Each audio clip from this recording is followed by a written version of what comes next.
మన రక్షకుడైన యేసుక్రీస్తు నామములో అందరికీ వందనాలండి. ఈరోజు దేవుని మాటలు రోమీయులకు రాసిన పత్రిక 12వ అధ్యాయము 12వ వచనము. నిరీక్షణ గలవారై సంతోషించుచు, శ్రమయందు ఓర్పు గలవారై, ప్రార్థనయందు పట్టుదల కలిగియుండుడి. ప్రియమైన దేవుని బిడ్డలారా, మనము దేవునికి దగ్గరగా ఉండి ఆయన నుంచి ఆశీర్వాదం, దీవెన, సహాయం పొందుకోవాలి అంటే మనకు నిరీక్షణ ఉండాలి. నిరీక్షణతో పాటు శ్రమలు కలిగినప్పుడు ఓర్పు ఉండాలి. ఓర్పుతో పాటు ప్రార్థనలో పట్టుదల ఉండాలి. అప్పుడు దేవునికి మనము సమీపముగా ఉంటాం.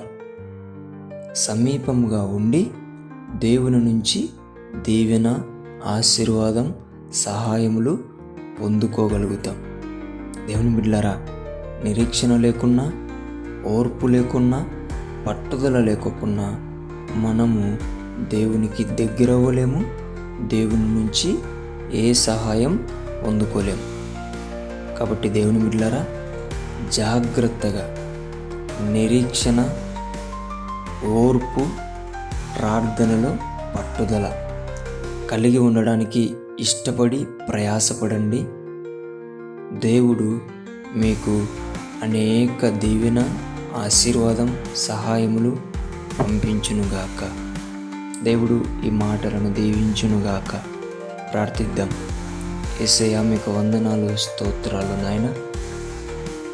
మేమందరము కూడా నిరీక్షణ గలవారమై, ఓర్పు గలవారమై, ప్రార్థనలలో పట్టుదల గలవారమై నీ దగ్గర జీవించే బిడ్డలుగా మమ్మల్ని అభిషేకించమని, బలపరచమని యేసు నామమున ప్రార్థిస్తున్నాం తండ్రి.